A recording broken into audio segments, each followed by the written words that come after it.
Corporate Finance OneNote Practice Problem. In this presentation, we're going to work a practice problem in OneNote related to using ratios to create the current asset portion of the balance sheet. In other words, we're going to reverse the process in essence to what we normally see, which is having the financial statements, using those to create the ratios that we can then use for decision-making purposes, to having the ratios and then thinking about how we can reconstruct the balance sheet with those ratios.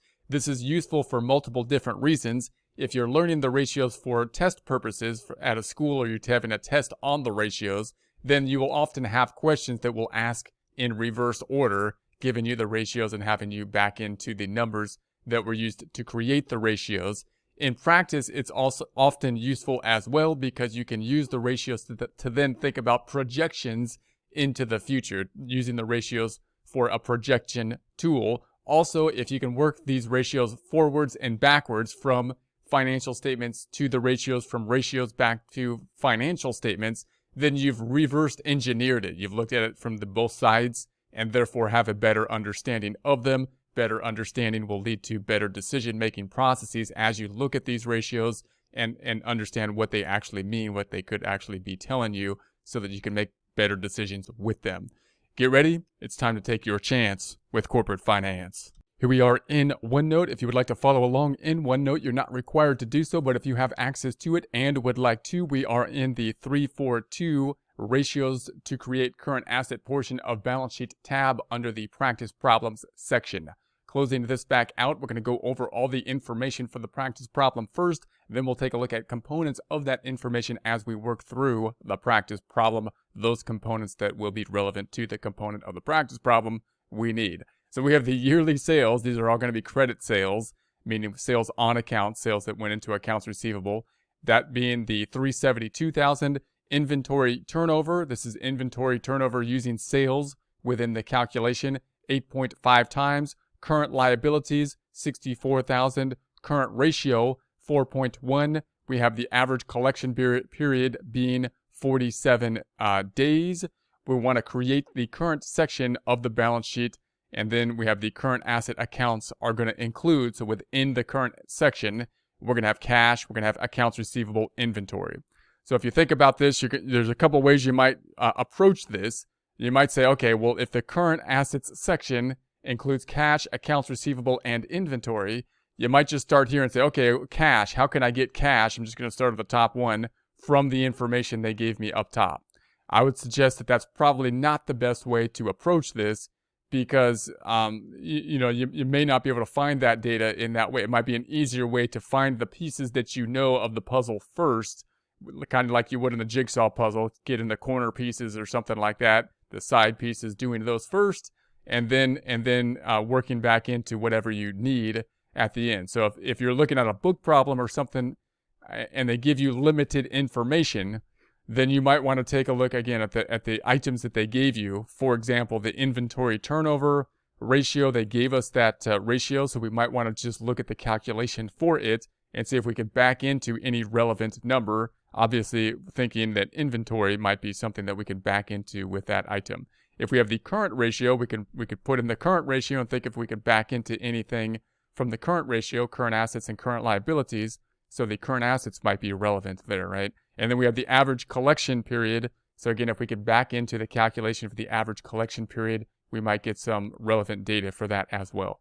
So if we take this and go on down and can say, here's going to be a short recap of our information. Remember that our goal is to get to the current, we want to reconstruct the current assets section of the balance sheet. So let's start with the current ratio. They gave us this current ratio, and they gave us, we note, the current liabilities. Now, the current ratio is one that most people it's in their head most easily, oftentimes. So we might want to use that. And again, I'm not going to try to calculate any particular account over here. I'm just going to write down the current ratio, see what I know, see what I don't know, and see if I can then back into that information using algebra. So I'm going to say the current assets divided by the current liabilities. We don't know what the current assets are. That's why it's yellow. I've put the answer here, but note, they didn't give the answer in the data. Divided by the current liabilities, we do know that the ratio is 4.1, right? So they gave us that. So they gave us these two pieces of data.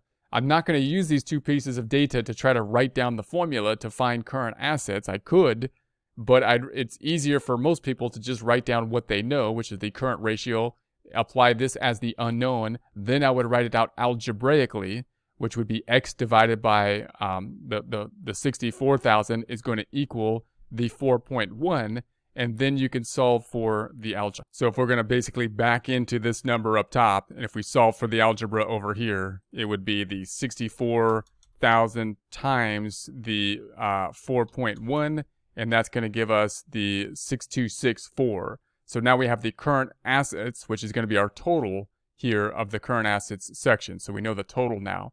Next item, let's take a look at the inventory turnover. So they gave us the inventory turnover bottom line here. So let's go ahead and look at the components for the inventory turnover and see if we can back into some unknown, one unknown. As long as we only have one, we could figure it out, right? So we got the inventory turnover. Notice it's using sales. So you might see the inventory turnover calculated with cost of goods sold, or you might see it with sales. We've discussed the difference between those two in a prior presentations on why you might use one or the other, but so you can take a look at that, but just be aware of that. And then we've got the inventory, so we're comparing sales and an income statement account and balance sheet account. So you might see inventory recorded as average inventory, depending on the context of what you're working on. So just be aware of that as well. And then that's going to give us the 8.5. So we have sales. We don't know the inventory. That would be the unknown. And we have the inventory turnover. So then we have one unknown, so we can figure this out. It would be the 372,000 divided by x, x being the unknown, would give us the 8.5. So then if we were to do the algebra, we're gonna do the algebra here, and we're gonna say, all right, then if I take this 372,000 divided by the 8.5, that's going to give us the 43,764, 765 about. So we're rounding that out there. That's going to give us our inventory, so that's nice. So that gives us another component here. That gives us our inventory component, so that's nice. Next, we're going to look at the accounts receivable turnover. Now, notice what they gave us here. They gave us the average collection period. There's a couple ways we can get the average collection period. One is with the use of the accounts receivable turnover. So let's think about the accounts receivable turnover, because that might give us some data that we need. So the accounts receivable turnover, we would need the sales and the accounts receivable.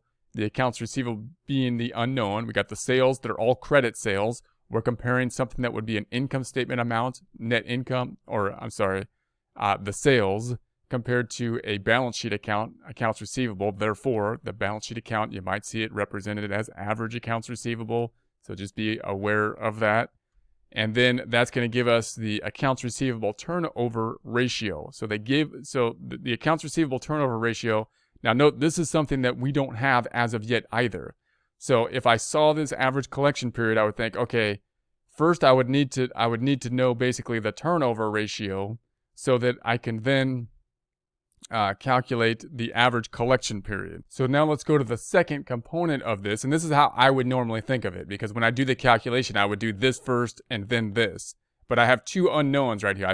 We filled in the answers here, but just note, these two we wouldn't know yet given the data. So we have two unknowns, so I'd leave it there. I'd say, okay, well, I've got that. There's the formula. I can't do anything. I've got two unknowns. Let's see if I can look at some other component of the puzzle, which is going to be the average collection period, which can be calculated as the average days in a year. Days in a year, we're going to be taking then, you might see 365 sometimes. There's another area that could be problems. You want to know what they're giving you in the data. Is it 365, which would be closer to the actual days in the year, or do you want to round it in some way, such as having every month have 30 days, 12 times 30, that would be the 360. We're going to use the 360 here. And then you're going to compare that to the turnover ratio, and that would give you the average collection period in days, the days of collection. So they gave us the 47, right? So now we can back into the accounts receivable turnover ratio, which we can then use to back into the accounts receivable balance up here.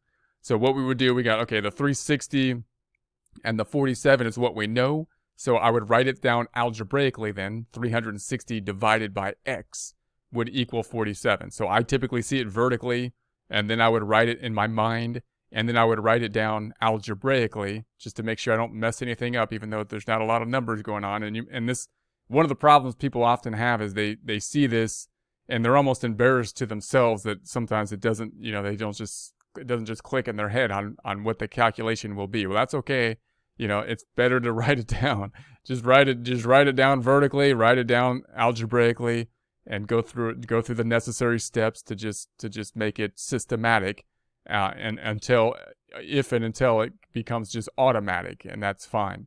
So now we're going to back into the 7.66 because that's the unknown using the algebra.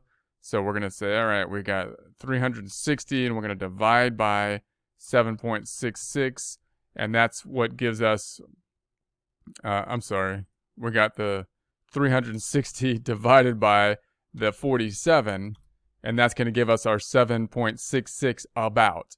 So now we know this 7.66, and we can go back up here and say, now I can plug that into the accounts receivable turnover, giving us just the yellow number as unknown. Now we only have one unknown, so I can rewrite this equation algebraically, which would be the 372,000 divided by X equals the 7.66. And then you could solve for that algebraically, which would be the 372,000, and it's going to be divided by 7.66. That's going to give us our 48,563 or 64 about.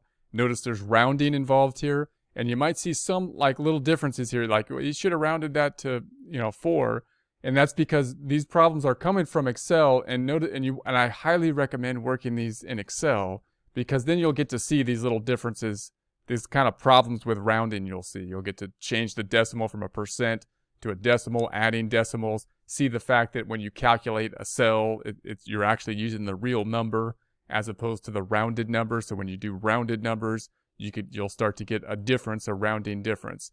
So again, in practice, these are all estimates. These are all estimates anyways. So the fact that if you have a rounding error, that's like $1 or something like that, it's not a big deal. But if you have a test question, of course, and they try to round it to a particular decimal, then sometimes test questions try to test the rounding, and that can be significant. So just be aware of that. I highly recommend working it in Excel so you understand that better and get good at formatting the Excel worksheet.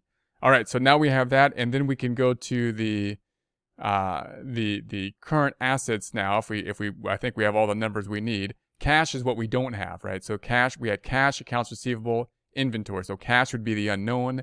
We know the accounts receivable now. We calculated that up top. Accounts receivable. We got the inventory because we did that like up here, 43,765. And we know that the total, the 262.4, because we calculated that all the way up top with the current ratio, the 262.4. So the unknown now is going to be cash, because we know that these are the only 3 accounts in the current assets section. Therefore, formula would be the one unknown, X plus the 48,563 plus the 43,765 is going to equal the 62,400. And then we could solve for X, of course, and we could say, all right, well, that means that we're going to have the 262,400 in essence minus the 48,563 minus the 43,765, and that should give us the 170. And if we want to double check it, plugging it back in, we're going to take the 170 plus the 48,563 plus the 43,765, which is going to give us the 262.4. So now we've used the ratios to reconstruct some of these account balances on the balance sheet.